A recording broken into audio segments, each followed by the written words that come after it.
안녕하세요, 여러분. 오늘은 2025년 KBO 신인 드래프트 1차 지명 선수 10명의 현재 활약상을 짚어보려 합니다. 그들이 고교 시절부터 쏟아내던 전설적인 이야기가 프로 무대에서 어떻게 펼쳐지고 있는지 지금부터 하나하나 파헤쳐 보겠습니다.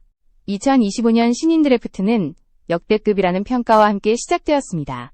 최고 157km를 찍는 파이어볼러부터 전국을 제패한 타자와 포수까지 야구 팬들을 흥분시키기에 충분한 재능들이 쏟아져 나왔습니다. 각 구단이 그토록 갈망하던 미래의 주역을 차례로 불러올렸을 때 KBO 전체가 술렁했습니다. 그 첫 번째 이름은 전체 1순위로 키움 히어로즈에 지명된 정현우였습니다.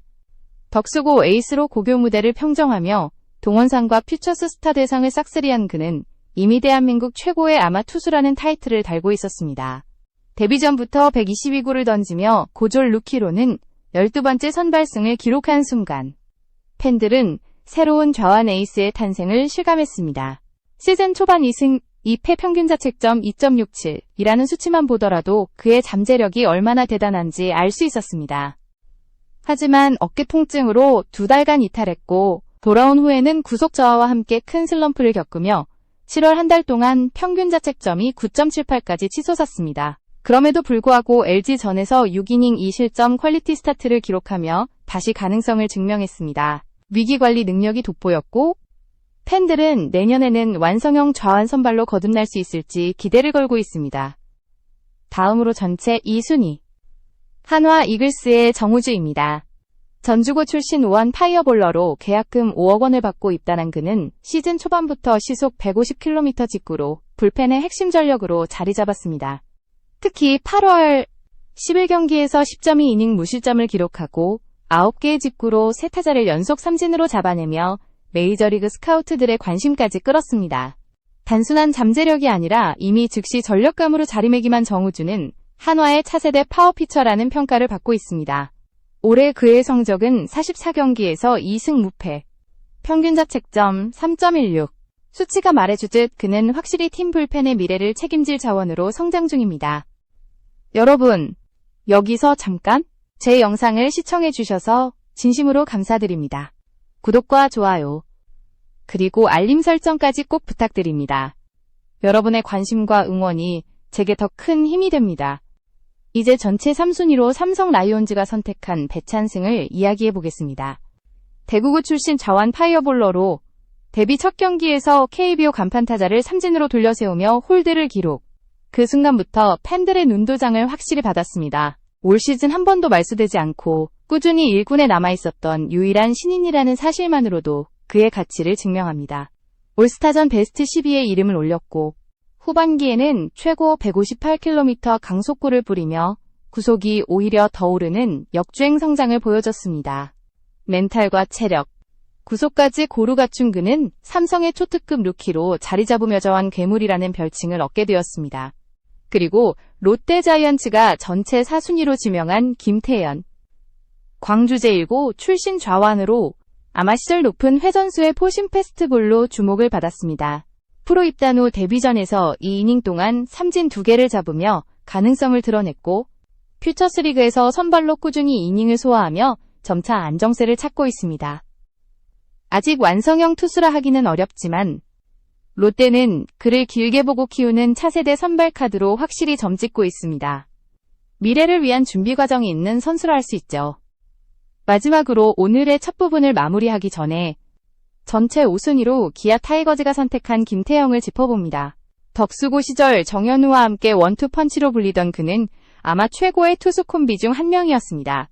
기아는 그를 전체 5순위로 지명하며 큰 기대를 걸었고 신인 중 유일하게 스프링 캠프에 동행시켰습니다. 시즌 초반에는 재구난조로 고전했지만 점차 안정감을 되찾으며 이닝을 늘려가고 있습니다. 1군 무대에서도 첫 삼진을 기록하는 등 경험치를 쌓아가며 기아 팬들에게 장기 프로젝트 에이스라는 희망을 심어주고 있습니다.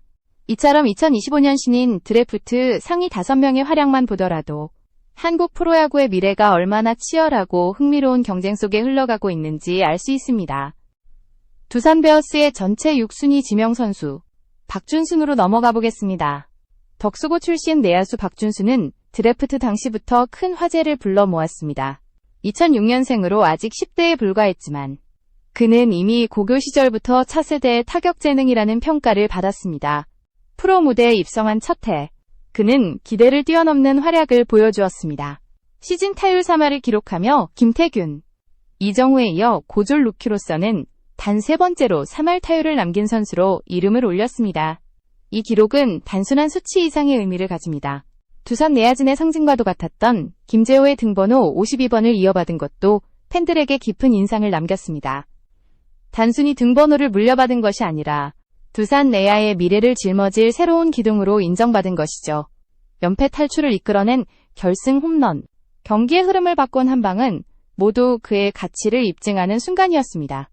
다음은 전체 7순위로 키움 히어로즈에 지명된 김서준입니다.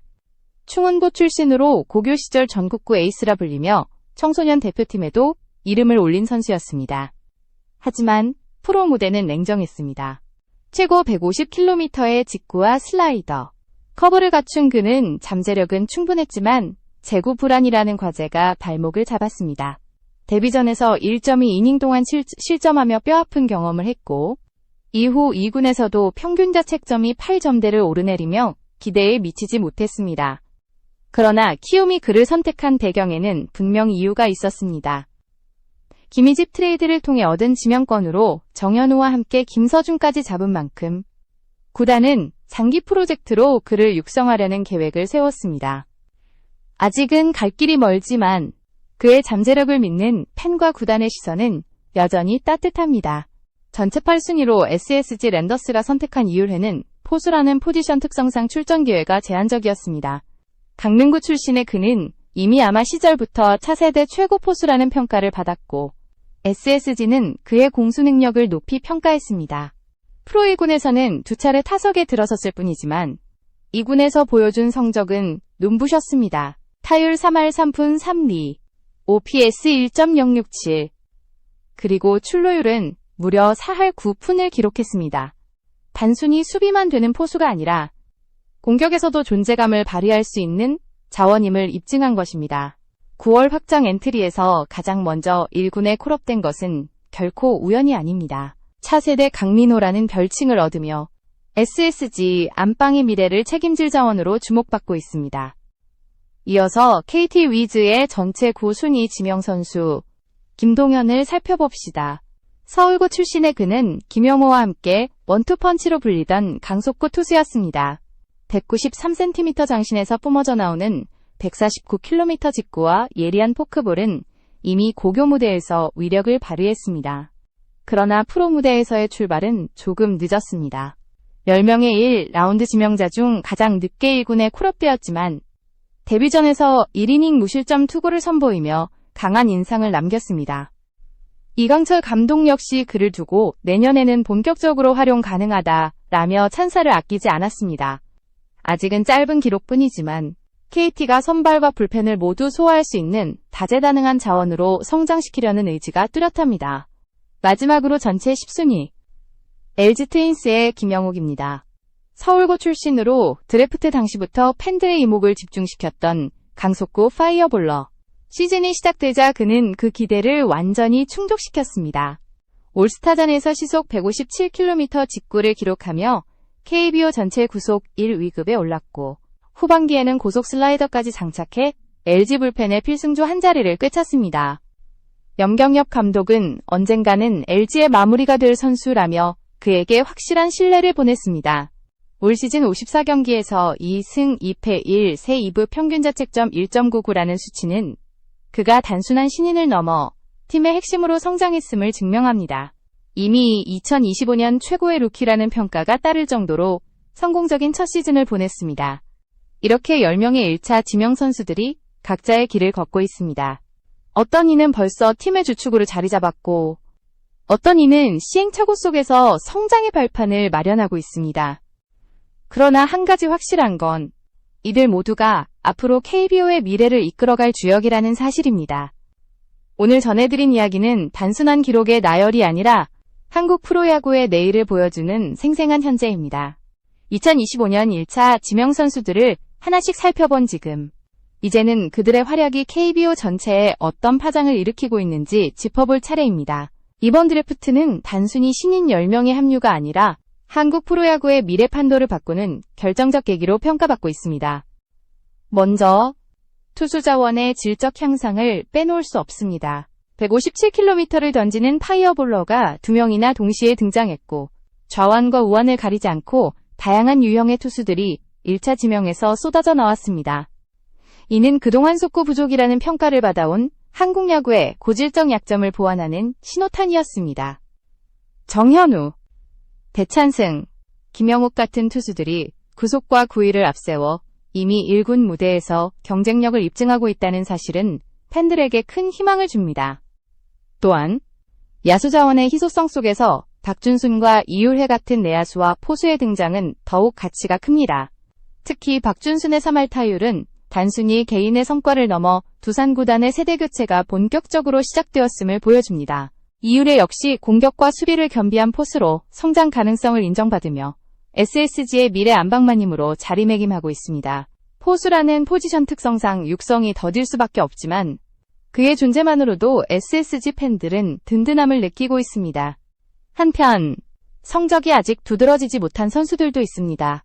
김서준이나 김동현처럼 시행착오를 겪고 있는 경우가 대표적입니다. 그러나 이들의 기록만 보고 조급하게 판단하기에는 이릅니다. 프로야구는 단거리 경주가 아니라 마라톤에 가깝습니다. 특히 고졸 루키들에게는 구단의 체계적 육성과 시간이 필요합니다. 잠재력이 명확한 선수들이기에 시간이 흐른 후 그들이 어떤 모습으로 재탄생할지 더욱 흥미로운 대목입니다.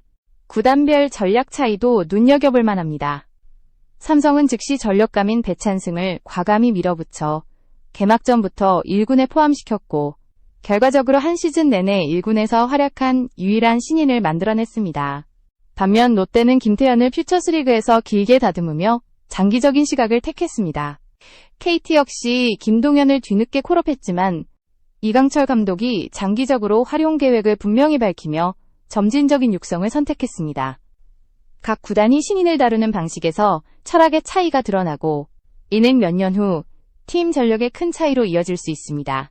무엇보다 중요한 건 이번 1차 지명자들이 팬들에게 던진 메시지입니다.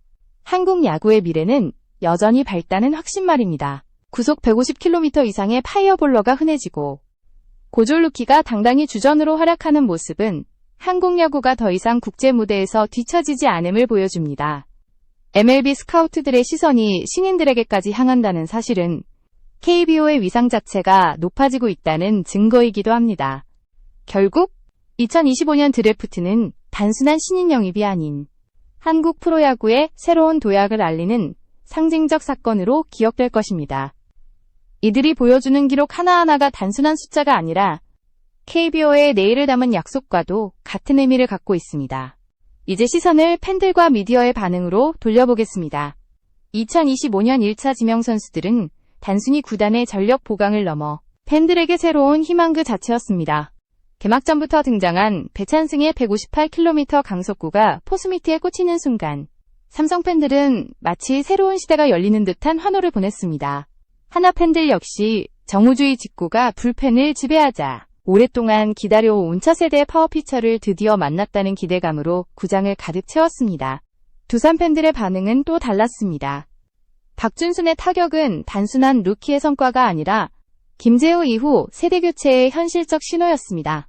팬들은 그가 등번호 52번을 이어받은 순간부터 차세대 리더라는 이미지를 더 씌웠고 실제 경기에서 결승타와 연패 탈출 홈런을 날리며 그 상징성을 현실로 증명했습니다. 경기장마다 그의 응원 구호가 크게 울려 퍼지는 이유가 바로 거기에 있습니다. 언론 역시 이 세대를 특별하게 다루고 있습니다. 역대급 신인 드래프트. 한국 야구의 미래가 이미 시작됐다는 헤드라인이 쏟아졌습니다. 특히 김영욱이 올스타전에서 157km 직구를 기록하자 주요 포털의 스포츠 섹션을 도배한 기사들은 신인답지 않은 신인이라는 표현을 반복했습니다. 언론의 주목은 선수 개인에게 부담이 될 수 있지만 동시에 한국 야구 전체의 위상을 끌어올리는 긍정적 효과를 가져옵니다.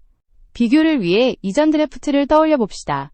2023년, 2024년 드래프트에서도 뛰어난 자원들이 있었지만 이처럼 전 포지션에 걸쳐 세대 교체를 이끌 정도로 전면적인 변화는 없었습니다. 투수, 내야수, 포수, 불펜, 선발까지 고르게 분포된 이번 드래프트는 그야말로 황금 세대라는 말이 아깝지 않습니다. MLB 진출 가능성이 점쳐지는 투수들과 KBO에서 오랫동안 프랜차이즈 스타로 자리 잡을 가능성이 높은 야수들이 동시에 등장했다는 점은 과거와 뚜렷하게 구별됩니다. 팬들의 기대감은 단순히 구단 내부에 국한되지 않았습니다. 온라인 커뮤니티, SNS, 그리고 야구 전문 방송에서는 누가 올해 최고의 루키인가, 앞으로 10년간 KBO를 지배할 선수는 누구인가 같은 토론이 연일 이어졌습니다. 신인들이 등판하거나 타석에 들어설 때마다 실시간 검색어를 장악했고, 경기 하이라이트 영상은 수십만 조회수를 기록했습니다. 이 같은 현상은 단순한 흥미를 넘어 KBO가 젊은 팬층을 다시 끌어들이는 중요한 동력이 되고 있습니다. 2025년 신인 드래프트 세대는 단순히 경기장의 성적을 바꾸는 것이 아니라 한국 야구의 문화와 팬덤의 방향까지 변화시키고 있는 것입니다. 지금까지의 활약은 시작에 불과합니다. 앞으로 이들이 어떤 스타로 성장하느냐에 따라 KBO 리그 전체의 흥행 곡선이 결정될 수도 있습니다.